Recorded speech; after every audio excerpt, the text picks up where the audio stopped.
دين ومكارم وأخلاق ترفعنا فوق الآفاق. في خيمة أبها ندعوكم لنقابلكم بالأشواق. في خيمة أبها ندعوكم لنقابلكم بالأشواق.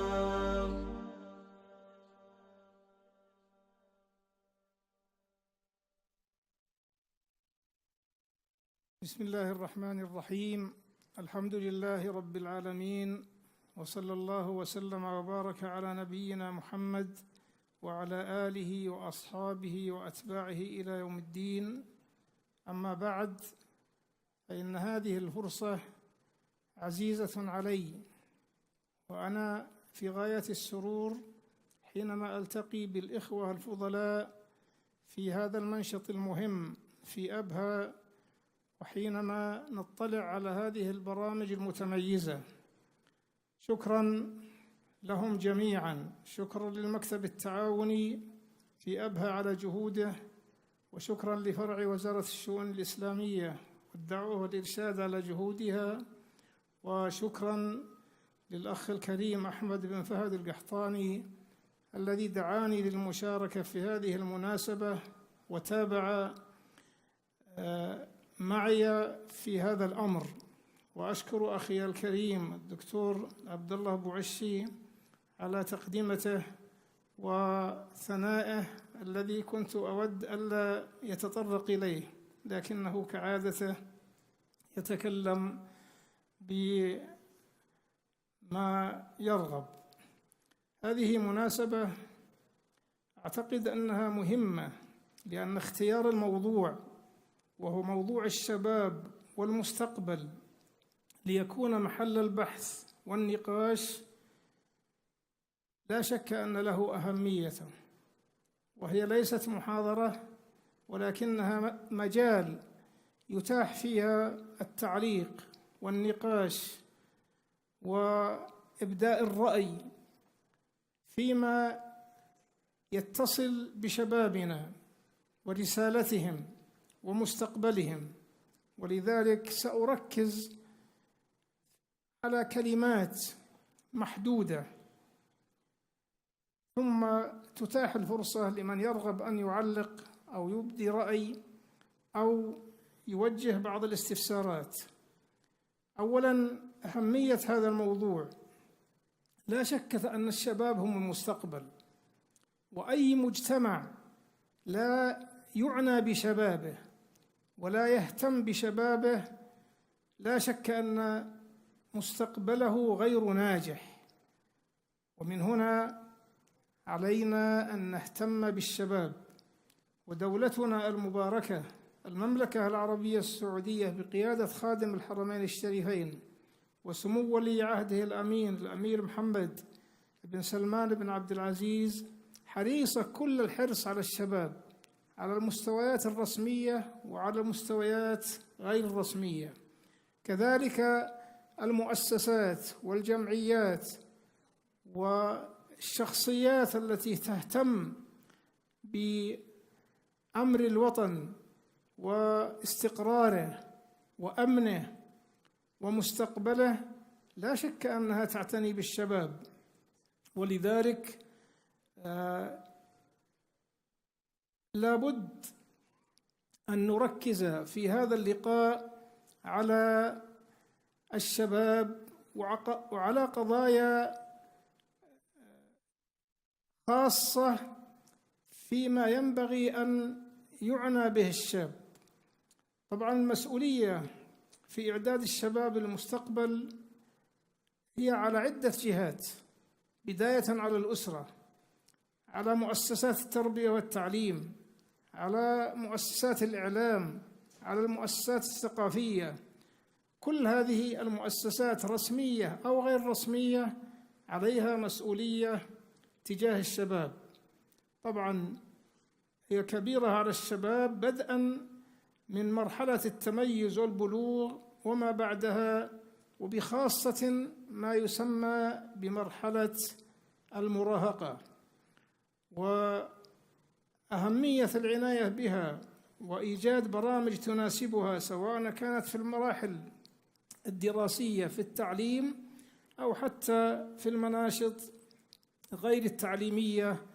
ولذلك لا بد أن يركز على الشباب، وكما قلت بداية من الأسرة. الأسرة هي منطلق التربية للشاب، وعلى الآباء وعلى الأمهات أن يكونوا على صلة مستمرة بأبنائهم وبناتهم، على صلة بمدرسيهم، على صلة بأصدقائهم، على معرفة بما يتابعونه حتى في وسائل التواصل الاجتماعي، ما لديهم من مشكلات، ما لديهم من آراء. لا شك أن هذه قضايا مهمة، وطبعا هي التي تعمق الثقافة الأصيلة فيهم في المستقبل. طبعا سأركز هنا على الثقافة الدينية، على الثقافة الوطنية، على خصوصيات المملكة، مملكة شبابنا وأبنائنا، وعلى رسالتهم أيضا في الحياة. ما هي الرسالة التي يعد شباب المملكة لها في المستقبل، لأنها مرتبطة برسالة المملكة. أيضا المصادر المعتمدة في ذلك، لنأخذ مثلا الجانب الديني. الجانب الديني، المملكة قامت على كتاب الله وعلى سنة رسوله صلى الله عليه وسلم، وهما المصدران الأساسيان لهذا الدين. وسلفنا الصالح منذ عهد الرسول عليه الصلاة والسلام وعبر التاريخ يركزون على الكتاب والسنة ليكون المصدر الصحيح للثقافة الدينية، وكذلك فهم النصوص الشرعية فهما صحيحا من مصادرها، وأخذ العلم من أهله، والابتعاد عن الآراء والإشاعات والكلمات الفردية التي تسيء أكثر مما تفيد الشباب. ولو نظرنا لجماعات الإرهاب والتطرف والغلو لوجدنا أن من أهم الأسباب في انتشاره الفهم الخاطئ لأحكام الدين، وأخذ هذا الفهم من مصادر غير صحيحة. ولذلك ينبغي أن يعتنى بالثقافة الدينية للشباب. وطبعا كما هو معروف الثقافة الدينية موجودة في الأسرة، لأننا والحمد لله الشعب مسلم، وموجودة في المساجد في الدروس والخطب والكلمات التي تلقى، موجودة في وسائل الإعلام، موجودة في التعليم، المناهج والخطط الدراسية سواء في التعليم العام أو التعليم الجامعي في المملكة يعتني بهذا الجانب ويركز عليه. الجانب الوطني أيضا لا بد أن نعتني به في ثقافة أبنائنا الشباب. لا بد أن تكون لديهم معرفة عن تاريخ المملكة منذ تأسيسها الأول، عن قادتها، عن ما يتعلق بما توارثه الأهالي عن آبائهم. يعني الجانب الوطني في غاية الأهمية. المملكة لها خصوصيات، تاريخ المملكة تاريخ متميز سواء في داخل المملكة أو في خارج المملكة، هذا أيضا ينبغي أن يعطى عناية تجاه أبنائنا الشباب. خصوصية المملكة أيضا في غاية الأهمية، وهي مرتبطة بالجانب الوطني، سواء كانت هذه الخصوصيات تتعلق بالوطن. المملكة لها خصوصيات لا توجد في الدنيا، هي متنزل الوحي، الرسالة الإسلامية انطلقت منها، رسول الله عليه الصلاة والسلام خاتم الأنبياء والذي رسالة عالمية من أبناء هذه البلاد، قبلة المسلمين، كل المسلمين أكثر من 1.5 مليار لا تصح لأي منهم صلاة إلا إذا استقبل القبلة. الحج ركن من أركان الإسلام، لا يكمل إسلام المرء إلا إذا أدى هذه الفريضة في مكة المكرمة. هذه خصوصية مكانية متميزة لا بد أن تكون واضحة في أذهان شبابنا، ولا بد أن تكون متطلباتها أيضا واضحة في أذهان الشباب. خصوصية المملكة فيما يتعلق بنشأتها، بقيامها على كتاب الله وسنة رسوله عليه الصلاة والسلام. هي الدولة الوحيدة في العصر الحاضر الذي قامت على الكتاب والسنة، والتي تطبق الشريعة الإسلامية.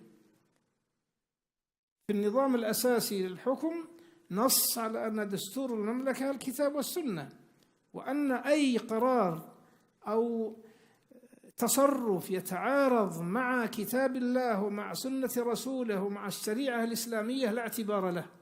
والحمد لله أن الدولة في كل القرارات التي تتخذها سواء مجلس الوزراء أو في أي جهة هناك لجان معنية في الجانب الشرعي تنظر في هذه القرارات حتى يكون هناك توافق ورعاية للجانب الشرعي والمصلحة العامة. رسالة الشباب في الحياة: هل يعد الشاب لدينا في المملكة ليتخرج من الجامعة ويأخذ وظيفة وراتب أو مكافأة فقط؟ هل هذه هي الرسالة؟ رسالتنا نحن في المملكة رسالة أكبر، رسالة إسلامية عالمية، رسالة عظيمة ينبغي أن يعد أبناؤنا لها، لأنهم هم رجال المستقبل. لا بد أن يحملوا هذه الرسالة، لا بد أن يتعرفوا على خصوصيات المملكة، لا بد أن يدركوا أنها الدولة التي تهتم بالشأن الإسلامي. ومن هنا يحمل الشاب في المستقبل هذه الرسالة. ولعل كثير من الإخوة لهم اطلاع ومعرفة حتى بالنسبة لبعض أو كثير من طلاب المملكة الذين ذهبوا للدراسة في الخارج، نجد أن لهم تأثير في الجانب الديني والتعريف بالإسلام والاهتمام بالشأن الإسلامي في المراكز الإسلامية في الجمعيات الإسلامية، وهذا يمثل المملكة، لأن المملكة معنية بهذا الأمر. معظم المراكز والمؤسسات الإسلامية في بلاد الأقليات الإسلامية أو حتى في بعض البلاد الإسلامية قامت وتأسست ودعمت من قبل المملكة. المملكة في داخلها معنية بالشأن الإسلامي، لدينا وزارة معنية بالشؤون الإسلامية وبالدعوة في الخارج، لدينا منظمة التعاون الإسلامي في مقرها المملكة وأسست باهتمام من قادة المملكة وهي معنية بجمع الدول الإسلامية، لدينا رابطة العالم الإسلامي أيضا مدعومة وتأسست في المملكة وهي تهتم بشؤون المسلمين، البنك الإسلامي للتنمية، الندوة العالمية للشباب الإسلامي، غيرها من، وكل هذا ضمن رسالة المملكة للعالم. فإذا أبناؤنا وشبابنا ينبغي أن يؤهلوا لهذه الرسالة في المستقبل. طبعا أشرت أنا إلى ضرورة أخذ الجانب الشرعي من العلماء المؤهلين، وهنا أيضا أشير إلى نقطة ينبغي أن تكون واضحة في أذهاننا، أن الدولة المسلمة لا بد أن تتكامل فيها الأطراف، وبخاصة العلماء مع ولاة الأمر، لأن ولاة الأمر عليهم المسؤولية الكبيرة في الشأن العام، والعلماء عليهم مسؤولية فيما يتعلق ببيان الإسلام وحقائقه، الدفاع عنه، بيان الأحكام الشرعية، الإفتاء في المجال الشرعي. والحمد لله منذ أن التقى الإمامان الإمام محمد بن سعود والإمام محمد بن عبد الوهاب رحمهم الله واجتمعا على هذا الأمر، والمملكة في عهدها الأول والثاني وفي العهد الحاضر الذي بدأ من قيام الملك عبد العزيز رحمه الله بتوحيد المملكة وجمع أبنائها على كتاب الله وعلى سنة رسوله صلى الله عليه وسلم، وهناك تلاحم وتكامل بين العلماء وبين ولاة الأمر والقادة. وفي هذا العهد المبارك عهد الملك سلمان حفظه الله نجد أيضا أن المنهج مستمر. هذا الأمر لا بد أن يكون واضحا في أذهان شبابنا وأبنائنا وبناتنا، لأن التكامل بين العلماء وولاة الأمر والمسؤولين في غاية الأهمية. ومن هنا ينبغي أيضا أن يركز في ثقافة الشباب غرس السمع والطاعة لولاة الأمر، وهذا طبعا مفهوم للمجتمع كله ليس خاصا بالشباب، لكن الشباب هم رجال المستقبل في المستقبل. والإشاعات والكلام السيء الذي ينشر أحيانا في بعض وسائل الإعلام ووسائل التواصل الاجتماعي فيه نقد وفيه كلام لولاة الأمر، هذا لا يجوز إطلاقا أن يؤثر على شبابنا وعلى مجتمعنا. ربنا سبحانه وتعالى يقول: يا أيها الذين آمنوا أطيعوا الله وأطيعوا الرسول وأولي الأمر منكم، فإن تنازعتم في شيء فردوه إلى الله والرسول إن كنتم تؤمنون بالله واليوم الآخر. الرد إلى الله، الرد إلى كتابه، والرد إلى الرسول عليه الصلاة والسلام، رد إلى سنته. قد يكون هناك اختلاف في قضايا فرعية يرجع فيها إلى أهل الاختصاص المؤهلين، أما النصوص القطعية ومعظم أصول الدين الإسلامي فهي واضحة وصريحة: أركان الإسلام، أركان الإيمان، أسس الاعتقاد، المحرمات القطعية كالكذب والغش والخيانة والخداع، المحرمات القطعية كلها واضحة ولا إشكال فيها، وكل الأمة الإسلامية مجمعة عليها، ولا يعذر أي مسلم إلا بمعرفة الحكم فيها. أما القضايا الخلافية الفرعية فأمرها سهل، ولذلك تعددت المذاهب والآراء، ولكن على المسلم أن يحرص كل الحرص على الاستفادة من أهل العلم المؤهلين المتخصصين. وهذه قضية لا بد أن تغرس في أذهان الشباب، لأنهم كما هو معلوم هم رجال المستقبل، وهم الذين سيتولون المسؤولية في المستقبل.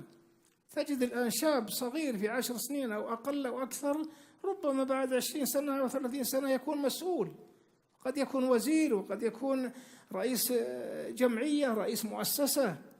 فينبغي أن يعد هؤلاء الشباب إعدادا صحيحا. كذلك ما يتعلق بحب الوطن. حب الوطن قد يتساهل فيه البعض، لكنه أمر ضروري. انتماء الناس إلى وطنهم، وخاصة المملكة العربية السعودية، لابد أن يؤصل في أذهان الشباب منذ الصغر. رسولنا صلى الله عليه وسلم لابد أن نتذكر قوله حينما خرج من مكة: والله إنك لخير أرض الله وأحب أرض الله إلى الله، ولولا أني أخرجت منك ما خرجت. ينظر إلى مكة وهو متأثر ويقسم بالله بأنها خير أرض الله وأحب الأراضي إلى الله. طبعا مكة وما حولها لا شك أن لها أهمية، والمملكة بشكل عام تعتز وتفتخر أن مكة في هذه البلاد وفي هذه المملكة، وأنها تخدم الحرمين الشريفين وتبذل ما تستطيع للمسلمين، للحجاج والمعتمرين وللزوار.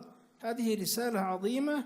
من هنا علينا أن نؤصل في أذهان شبابنا حب الوطن. وحب الوطن لا يتعارض مع الأسس الشرعية، بل الأسس الشرعية توجب علينا الانتماء إلى الوطن والمحافظة عليه والدفاع عنه والالتفاف حول القيادة الكريمة من أجل الأمن والاستقرار والتنمية.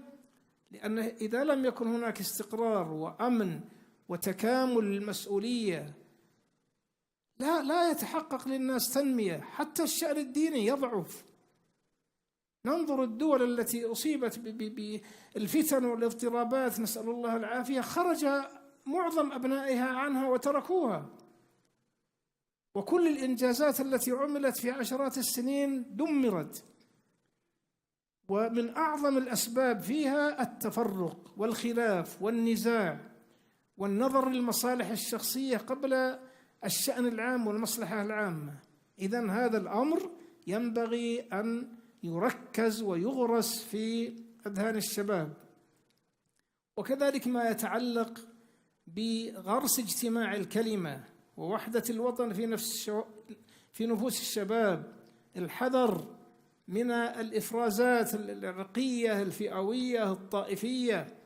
هناك مع الأسف من يريد أن يسيء إلى المملكة وهو يقصد الإساءة للإسلام الصحيح، يثير الطائفية ويثير النزاع ويثير الفرقة ويثير، نعم، لكل إنسان منطقته وبلده وأسرته وقبيلته ولا مانع أن يهتم بها، لكن هذا لا يتعارض مع وحدة الصف واجتماع الكلمة. وكما قلت وكما هو معروف، الملك عبد العزيز رحمه الله جمع أبناء المملكة على اختلاف مناطقهم على منهج واحد، ثم إنه يجمعهم قبل ذلك الإسلام، إنما المؤمنون إخوة. ومن هنا تغرس هذه المفاهيم في أذهان الشباب، حتى إذا نشأوا وتولوا المسؤولية كان لهم أثر كبير في مجتمعهم. يقول الله سبحانه وتعالى في أمر اجتماع الكلمة: يا أيها الذين آمنوا اتقوا الله حق تقاته ولا تموتن إلا وأنتم مسلمون واعتصموا بحبل الله جميعا ولا تفرقوا. اجتماع الكلمة وعدم التفرق أمر أساسي في الإسلام. وحينما ننظر حتى قبل رسالة الإسلام الرسالات الإلهية السابقة، نجد أن من أسباب الفتن الخلاف والنزاع والتفرق حتى في فهم الدين. كيف يختلف المسلمون على فهم دينهم؟ نزل هذا القرآن صريح باللغة العربية، في أوامر وفي نواهي وفي قضايا صريحة واضحة يجب على المسلمين جميعا أن يعملوا بها ويهتموا بها. وإذا كان الأمر في شأن فرعي فلا إشكال في ذلك، وقد اختلف الصحابة رضوان الله عليهم في قضايا فرعية، واختلف الأئمة الأربعة في قضايا فرعية، لكن كل إنسان منهم يحرص على أن يصل أو أن يكون قريبا إلى الدليل الصحيح. ولدينا والحمد لله أصول شرعية واضحة في الحديث، في التفسير، في الفقه، في مختلف الآراء. العلماء في التاريخ الإسلامي وضعوا أسس وأصول لهذه العلوم حتى يستفيد منها المسلم أينما كان. إذا استقر هذا في نفوس الناشئة وأيقنوا أنهم خلف لسلفهم الصالح، وأنهم أصحاب رسالة، وأن الغاية من خلق الإنسان عبادة الله سبحانه وتعالى، وما خلقت الجن والإنس إلا ليعبدون. طبعا هذه العبادة تستدعي الإخلاص، تستدعي الارتباط بالكتاب والسنة، تستدعي الثقافة الإسلامية الصحيحة. يعني تجد في كثير من الدول العربية والإسلامية يتخرج الإنسان من الجامعة وهو لا يعرف حتى أصول الدين. هل هذا يتفق مع الإسلام الذي يدين الله به؟ لا بد الإنسان أن يكون لديه معرفة بالأحكام الإسلامية الضرورية حتى يسير في حياته مسيرا حسنا. إذا أدرك الشباب هذا فلا بد أن يعوا الأخطار التي تحيط بأمتهم ومجتمعهم ودينهم، وكيف يواجهونها كما واجهها سلفهم. نحن الآن في هذا الوقت لدينا تحديات خطيرة.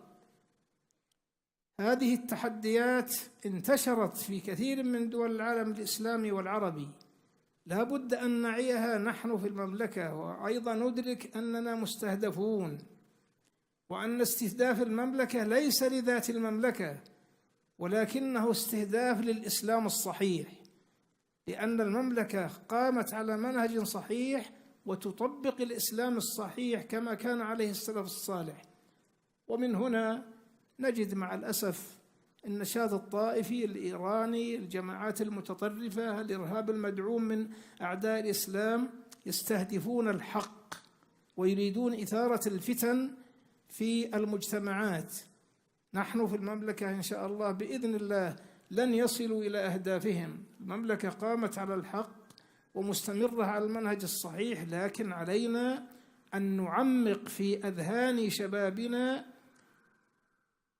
مواجهة هذه التحديات، وأن آباءهم وأجدادهم وسلفهم واجهوا هذه التحديات، وأنها تحديات للدين الإسلامي بل للمسلمين كافة، لأن المسلمين مرتبطون بالمملكة، وكل مسلم مخلص لا شك أنه حريص على أمن المملكة واستقرارها ومواجهة هذه التحديات. طبعا من أسباب، سأتكلم باختصار كما قلت لأن موضوع الشباب موضوع واسع، لكن من أسباب نجاح الشاب في حياته تفاؤل الشاب وغرس الثقة في نفوس الشباب والابتعاد عن الإحباط واليأس. لا بد هذا أن يكون من الآباء ومن المدرسين تجاه الشباب حتى يستفيد الشاب من فترة شبابه. أما أن يركز الأب أو الأم على السلبيات ويؤثر على نفسية الشاب ويقول لن تنجح ولن تصل، هذه أمور ليست صحيحة. لذلك كما قال الله تعالى إنه لا ييأس من روح الله إلا القوم الكافرون ومن يقنط من رحمة ربه إلا الضالون. لا بد أن نحذر أبناءنا الشباب من الإشاعات السيئة ومن متابعة وسائل التواصل الاجتماعي التي تؤثر على حياتهم في الحاضر وفي مستقبلهم. يعني هؤلاء الشباب الذين ذهبوا مذاهب في الغلو والتطرف قد يكونوا أذكياء، قد يكونوا أبناء أسر محترمة، لكن للخطأ والخلل الذهني والتأثير عليهم ذهبوا في هذه الاتجاهات وفقدوا مستقبلهم، أصيبوا بإحباط وبيأس. الإسلام يعطي الإنسان الأمل للمستقبل. طبعا لا بد أن يدرك بأن كل شيء بيد الله، لا بد أن يؤمن بالقضاء الله وقدره. نعم، إذا كان الله كتب له الخير والهداية والتقدم فسيكون، إذا كان عكس هذا فالأمر يومئذ لله، لكن علينا أن نحرص على هذا الأمر. نقطة مهمة تتعلق بالفراغ لدى الشباب، وما أحسن الشاعر حينما قال إن الفراغ والشباب والجدة مفسدة للمرء أي مفسدة. لذلك في هذه الخيمة أو هذا المكان المناسب الإنسان يسعد ويسر حينما يرى ويجد الشباب يعملون مع الكبار مع المتوسطين يستغلون فراغهم. لا بد أن نحرص على استغلال الفراغ، وأن لا يكون لدى الشاب فراغ يؤثر عليه. ونحن نذكر ونحن ليس الأمر بعيد، ونحن صغار كان مجتمعنا يندر أن تجد فيه الإنسان الذي لا يعمل بمجرد أن يتجاوز 7 سنوات أو 8 سنوات أو 10 سنوات. فلا بد أن على الآباء أن يبحثوا عن البرامج، عن الفرص التي تجعل الشاب يستغل وقته ولا يكون لديه فراغ. أما أن يجلس يتابع وسائل التواصل الاجتماعي ويسهر في الليل كل الليل ثم في النهار ينام كل النوم، هذا خطأ، هذا خطأ ويؤثر عليه. نعم، الإجازات ينبغي أن يستفيد الإنسان منها، لكن يوجه لقراءة كتب، لحفظ القرآن إذا كان في جمعيات تحفيظ القرآن، لحضور هذه المناسبات مثل هذه الخيمة المباركة التي فيها اهتمام بشأن الشباب. وكما قلت سلفنا الصالح لديهم تجارب كبيرة في هذا الأمر، اشتراك الشاب في البيئة التي يعيش فيها مع أبويه، إذا كان أبوه يشتغل في التجارة أو يشتغل في الزراعة أو يشتغل في أي مهنة، لا بد أن يكون الشاب مع والده حتى يتعلم وإن كان يدرس. أما أن يتركه في البيت ويتركه مع أصدقاء يسيئون إليه فهذا أمر خطير. لا بد أن تركز الدراسات والأبحاث على هذا الموضوع، وأن تعطى الأولوية لدى الأسر والمجتمع. يعني في أيضا قضايا مهمة مثل موضوع الطموح الزائد أو الخيالات. الشباب لديهم تطلعات كبيرة، وقد يكون لدى الشاب طموح وخيالات واسعة، لكن يعالج بهدوء وبموضوعية، وتذكر له التجارب التي سبقت في حياة من سبقه، وأن الإنسان وإن كان لديه طموح لكن لا بد أن يتعامل وفق قدراته، إمكاناته، الفرص المتاحة له، حتى لا يصاب بشيء من الإحباط إذا ما تحققت له هذه الطموحات. اعملوا فكل ميسر لما خلق له. طبعا هذا حديث الرسول عليه الصلاة والسلام، ولذلك لا بد أيضا أن يكون من الثقافة الإسلامية التي يتعامل معها الآباء ويتعامل معها المدرسون ورجال التربية أن القدرات تختلف، وأن الله سبحانه وتعالى كما قال الإمام مالك رحمه الله قال: إن الله قسم الأعمال كما قسم الأرزاق. فقد يكون لهذا الإنسان عمل يختلف عن الآخر، ولذلك لابد هذا الأمر أن يكون واضحا في شبابنا، وأن يكون تعامل الشباب مع مجتمعهم وبيئتهم حسب الواقع. الآن مع الأسف كثير من الشباب إذا كان في ذهنه قضية يصر على هذه القضية ولا يقبل أي رأي، لا من والده ولا من أستاذه. هذا ليس صحيح، وتربية غير صحيحة. التعامل الصحيح أن يتعامل مع الواقع، مع قدرته، مع إمكاناته. طبعا أهمية الاعتماد على الله سبحانه وتعالى، على قدرة الشاب الذاتية، هذه أيضا قضية في غاية الأهمية. كنا ونحن صغار لا نزعج آباءنا ولا أمهاتنا، والإنسان وهو في سن العاشرة أو أقل أو أكثر يحاول أن يعتمد على نفسه بعد الله سبحانه وتعالى. لكن الآن مع الأسف تجد الشباب في 20 و30 سنة وهو يعتمد على والديه، وقل من يعتمد على نفسه. لا بد أن يربى الشباب على الاعتماد على الله أولا، ثم على قدرة الشاب الذاتية وحسب الإمكانات. طبعا نحن نسمع قول الشاعر: إذا لم يكن عون من الله للفتى فأول ما يجني عليه اجتهاده. لا بد أن يعتمد الإنسان على ربه. لا بد أن أيضا يشعر الشاب بأهمية تحمل المتاعب والصبر عليها، يعني سينتقل لحياة فيما بعد وسيواجه بمشكلات ومتاعب. كيف يتعامل مع هذه المشكلات؟ لا بد منذ الصغر أن يبدأ الأب والمربي وكذلك المؤسسات المعنية على هذا الأمر. مسألة استعجال النتائج، طبعا هذه أيضا مشكلة. كثير من الشباب يريد أن يصل إلى نتيجة خلال أسبوع أو أسبوعين أو شهر أو شهر.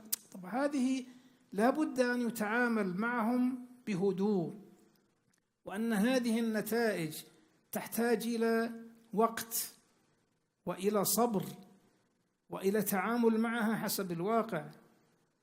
ولذلك نجد المراحل الدراسية تبدأ بالروضة، ثم الابتدائي، ثم المتوسط، ثم الثانوية، ثم الجامعة، فلا بد عدم الاستعجال. الاستفادة من التجارب أيضا في غاية الأهمية، يعني على الشاب والمسؤول عنه أن يعرض التجارب السابقة للشباب. والله كان هذا الشاب جارنا أو قريبنا أو من بلدنا أو زميل لنا مر بهذه التجربة، كانت تجربة ناجحة، فلا بد أو ينبغي أن يستفاد منها. كانت تجربة سلبية يبتعد عنها. هذه قضايا أيضا مهمة في تأهيل الشباب.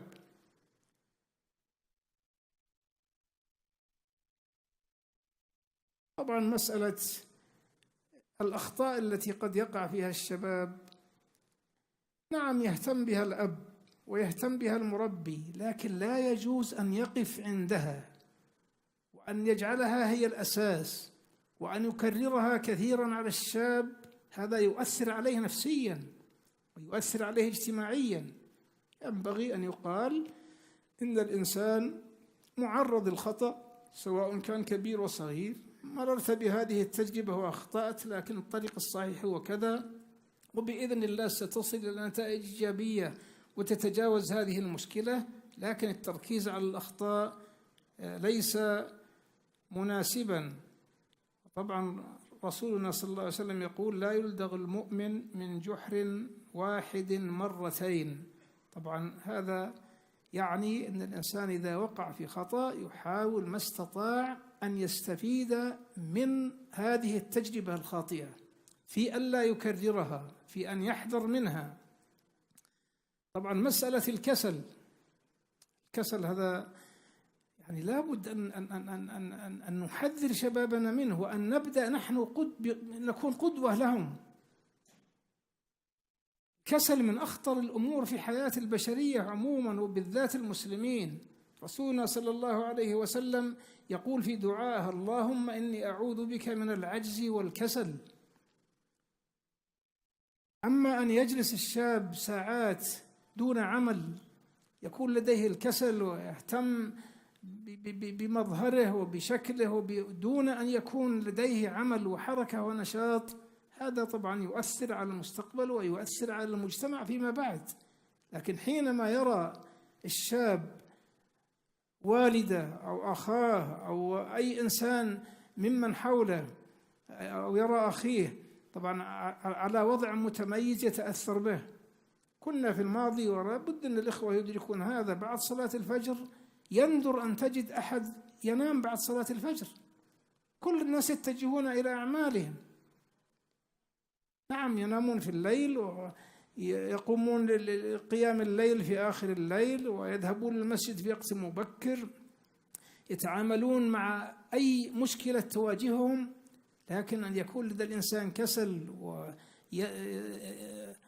وضعف في عمله حتى في المجال الدراسي، ينبغي على المدرسين أن يركزوا على استثمار طاقات الشباب وإبعاد الشاب عن الكسل. هذا أيضا من القضايا المهمة. وأيضا من القضايا المهمة الاستفادة من الفرص والقدرات في الشباب. الشاب قد تكون لديه قدرة، قد تكون لديه فرص، قد تكون لديه قدرة فيشجع ويستفاد من هذه الفرصة.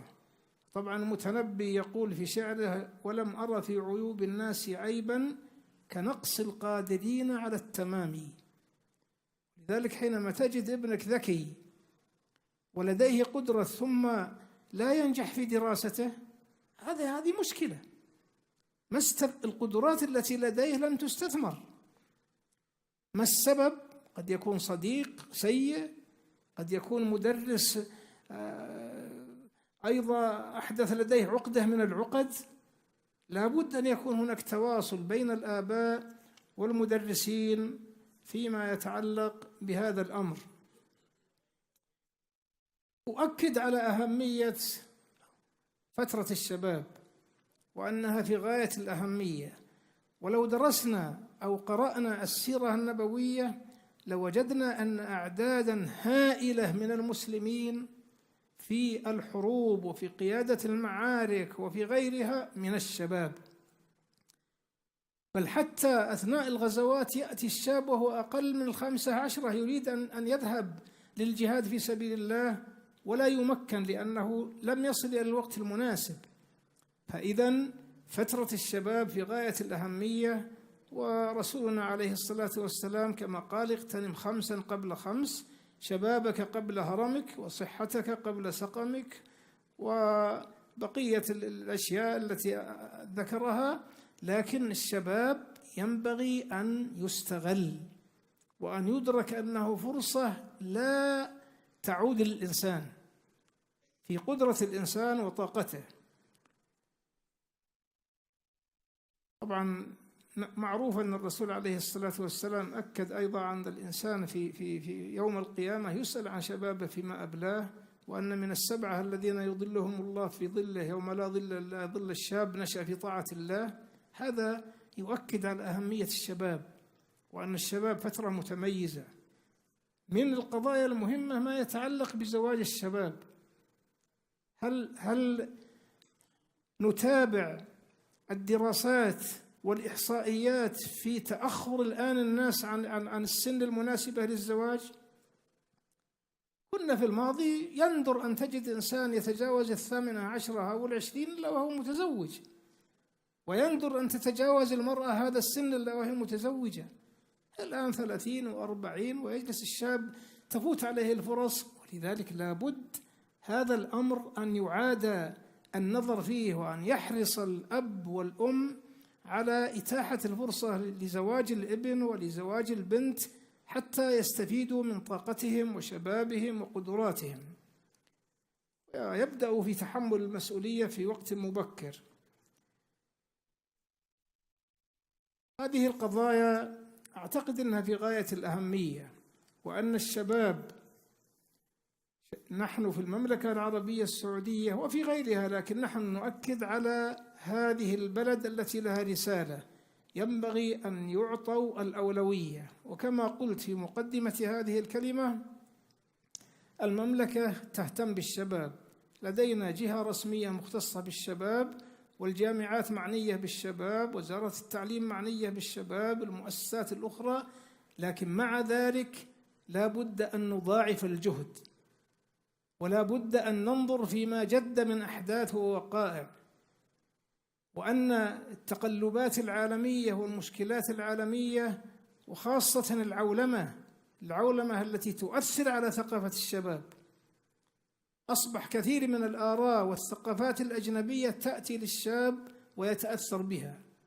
من أوجب الواجبات على الأب وكذلك على وسائل التربية والتعليم أن توجد لدى هؤلاء الشباب حصانة كيف يتعاملون مع هذه الوسائل.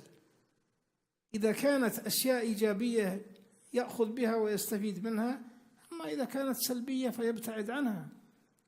إذا كانت تؤثر على التواصل الاجتماعي، على العلاقات الاجتماعية، على صلة الرحم، على بر الوالدين، على الترابط بين الإخوة.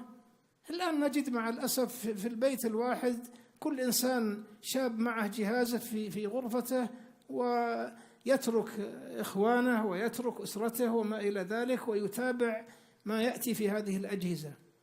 لابد أن يكون لدينا برامج تؤصل في ثقافة الشباب كيف يتعاملون معها، لننظر حتى العالم الآخر الذي ابتكر هذه الأجهزة هل يتعامل معها كما يتعامل أبناؤنا معها؟ لا يتعاملون. بل حتى الأبحاث والدراسات الطبية تؤكد على أن الاستمرار في هذا الأمر والتعامل معه يضر بالصحة. تجد الشاب معه جهازه وهو نائم على سريره. لابد الحقيقة أن يحرص على هذا الأمر، وأن يكون لدينا الاهتمام الكبير بالشباب. أما فقط أن يقال الشاب يدرس في المدرسة وفي الجامعة وسيتخرج، ثم ماذا فيما بعد إذا لم يؤهل المستقبل؟ شبابنا هم مستقبلنا، ونحن أملنا كبير في الله سبحانه وتعالى، وأملنا كبير في قادتنا وولاة أمرنا، وأملنا في المؤسسات في داخل المملكة كبير في الاهتمام بهذا الأمر. لكن كما قلت نحن في أمس الحاجة إلى مزيد من الاهتمام. وأتمنى من هذه الخيمة المباركة أن تختار عددا من المتخصصين والباحثين لوضع برامج عملية ليست فقط تقليدية من أجل الاهتمام بالشباب ومشكلاتهم، وبخاصة في أثناء الإجازات وفي الصيف، والناس يأتون إلى أبها وإلى منطقة عسير، وهي منطقة مباركة وسمو أميرها حريص كل الحرص. نسأل الله له العون والتوفيق على نجاح هذه المؤسسات، وأبناؤها يحرصون على الخير. ما دام الناس يأتون إليها فليكن هنا برامج، نعم النزهة والفسحة والراحة مطلوب، لكن لابد أن يربط معه ما يفيد.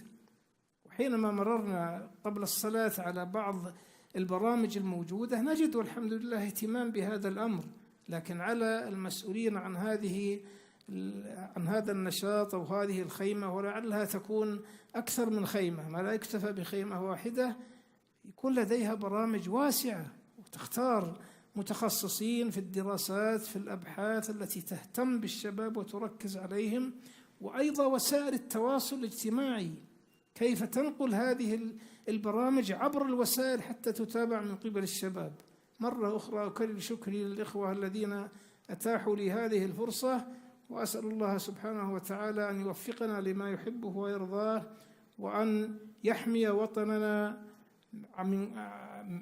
من كل الفتن، وأن يبعد عنا الفرقة والنزاع.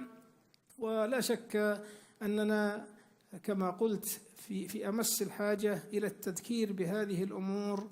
وصلى الله على نبينا محمد وعلى آله وصحبه وسلم.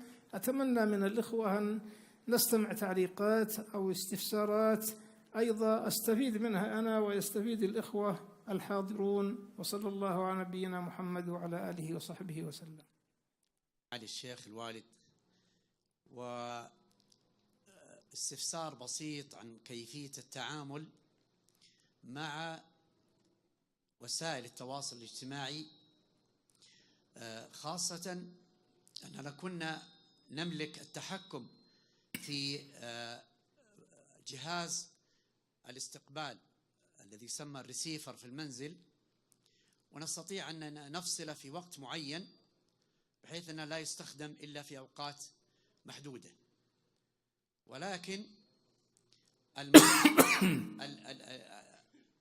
المدارس والمعلمين والجامعات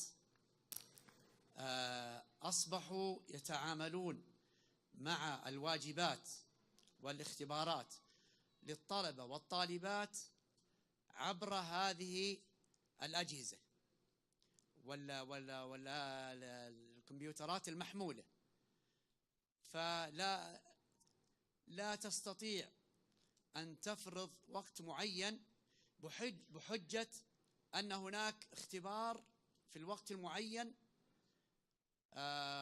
وواجب يجب أن يؤدى من خلال هذه الأجهزة. فأصبحنا في موقف التحكم في استقبال الإنترنت صعب للغاية. فهل هناك دور يجب أن يناط بالمدارس والمعلمين والجامعات حول عدم أو جعل هذه الواجبات ولا الاختبارات التي تؤدى عن بعد في أوقات معينة يعني تكون مناسبة للأسرة؟ وجزاكم الله خير. أخوكم أحمد بن علي الفردوس. شكرا يا أخي أحمد. الموضوع طبعا في غاية الأهمية، والموضوع كبير، وكما أشرت يحتاج إلى جهود رسمية وجهود أيضا غير رسمية. ولكن في نظري أنا الأهم أن تؤصل الثقافة الصحيحة في ذهن الشاب، في ذهن الإنسان، أن يكون لديه حصانة، بمعنى أن يعرف كيف يتعامل مع هذه الوسائل، يركز على الإيجابيات ويبتعد عن السلبيات. نعم، على الجامعات ومؤسسات التربية، بل على المؤسسات المختصة أن تبحث هذا الأمر وتتخذ الوسائل المناسبة. إنما إيجاد الحصانة لدى الإنسان، يعني حينما يخرج الشاب المسلم من المملكة، من الدولة المسلمة إلى دولة أخرى ليس فيها لا أمر بمعروف ولا نهي عن منكر ولا تقيد بالشريعة وكل المشكلات فيها، إذا لم تكن لديه حصانة وإيمان ويقين وقناعة بأن المنهج الصحيح الديني هو الذي يجب أن يسير عليه، وقع في هذه المشكلات. فالحصانة في غاية الأهمية. مسؤولية الأسرة أنا أعتقد أنها تبدأ قبل غيرها. إيجاد البرامج التي يشتغل الإنسان بها وتتفق مع قدراته، هذه أيضا تؤثر على متابعة الشاب، لأن الفراغ مشكلة، والفراغ قد يتيح الفرصة لاستعمال هذه الأجهزة. لكن إذا كان الشاب والإنسان لديه برامج، لديه عمل، ويحتاج إلى راحة، يحتاج إلى وقت يرتاح فيه، قد يستعملها استعمالات بسيطة أو ينظر للجانب الإيجابي فيها. من هنا الثقافة المتكاملة من قبل الجهات الرسمية والجهات غير الرسمية في غاية الأهمية. لكننا نؤكد، وهذا معروف، نؤكد على خطورة هذه الأجهزة على الجانب الديني، على الجانب الوطني، على الجانب الاجتماعي، على الأسرة ذاتها. لا بد أن نهتم بهذا الأمر. أما أن تترك الأمور بهذه الكيفية، بل حتى في قيادة السيارات، حينما تأتي في السيارة الإنسان يقود السيارة ويستعمل الجهاز يتابع قراءة أو يتكلم، هذا من أسباب وقوع الحوادث والمشاكل. الناحية الصحية، كثرة الاستعمال تؤثر على الأعصاب وعلى التفكير، وقد يكون لها تأثير حتى على الإنسان في مستقبله. الجانب الطبي، الجانب العلمي، الجانب الاجتماعي، كل هذه الأمور لا بد أن تتكامل جهودها في مواجهة هذه المشكلة.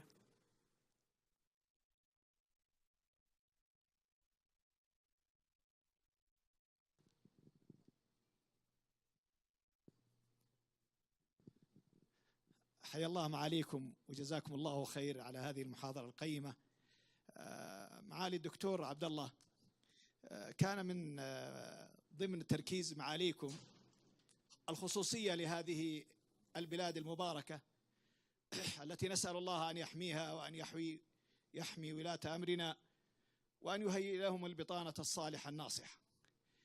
من ضمن الخصوصية الأشياء التي تعارض مع هذه الخصوصية لهذه البلاد المباركة ما سمعناه قريبا من قرار التربية بإلزام أو بإقرار تدريس أو التربية البدنية للبنات، وهذه الحقيقة تتعارض مع هذه الخصوصية التي تتميز بها المملكة، بل تتعارض مع الفتاوي التي صدرت من رئيس هيئة كبار العلماء وبصفة معاليكم عضوا فيها. أليس هذه تتعارض مع الخصوصية معاليكم؟ يحيى بن عبد الله مانع. ويا أخي يحيى، الموضوع طبعا يحتاج إلى نظر متأني. إذا كان لدى وزارة التعليم برامج خاصة بالنساء في هذا المجال لا تتعارض مع الجانب الشرعي فلا إشكال في ذلك. طبعا نحن والحمد لله لدينا تميز، تعليم البنات مستقل في التعليم العام وفي التعليم الجامعي، وهذا نظام سارت عليه المملكة منذ الأصل. أما مجرد وجود برامج خاصة بالنساء في تمارين أو تدريب أو ما إلى ذلك دون أن يكون هناك اختلاط أو هناك تأثير على الجانب الديني فلا إشكال فيه، ولا بد أن الوزارة محتاطة إن شاء الله في هذا الأمر، ونسأل الله سبحانه وتعالى للجميع التوفيق.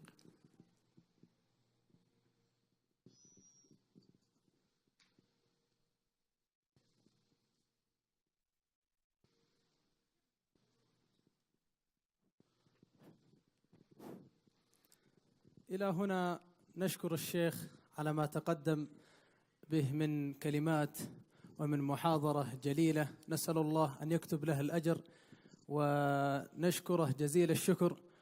ويسر خيمة أبها السياحية الدعوية ممثلة بإدارتها أن تتقدم بالشكر والتكريم لشيخنا الجليل، فنترككم مع التكريم. بارك الله فيك، شكرا لك، الله يبارك، شكرا، الله يسلمك، شكرا شكرا شكرا شكرا شكرا، ما شاء الله ما شاء الله.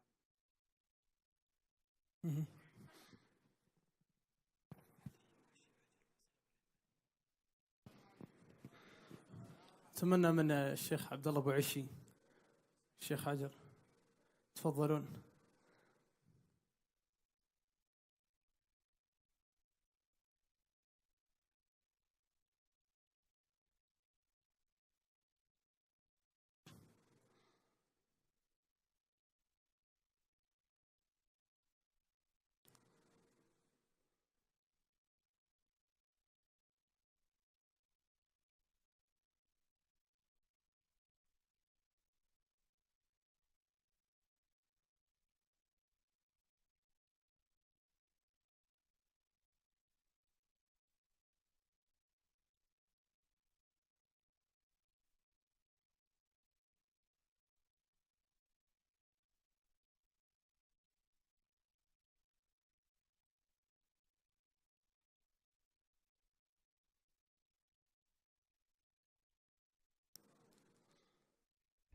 دين ومكارم أخلاق ترفعنا فوق الآفاق. في خيمة أبها ندعوكم لنقابلكم بالأشواق. في خيمة أبها ندعوكم لنقابلكم بالأشواق.